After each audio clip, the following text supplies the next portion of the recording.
لا مش هنسى. وانت عايز تمشيني على مزاجك وخلاص؟ همشيكي على مزاجي لان ده الصح وكفايه كلام. لا مش كفايه. ايه يا ابني انت عايز تتحكم فيا؟ انا بحافظ عليكي، اسكتي. لا مش علي. هسكت. علي. قول اللي تقوله وفي الاخر هعمل اللي انا عايزاه. مين قال؟ انا فرجيني. هفرجك يا علي. كلمي خطيبك عادل. لا هو مش هيبقى خطيبي اساسا. اللي انت عايزاني اسيبك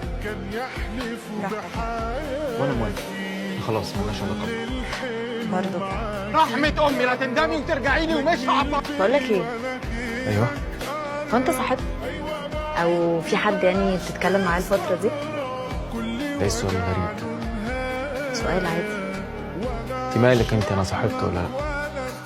لا اصل انت لو عملت كده يا علي هتثبت لي بجد ان انا اللي في دماغي طلع صح.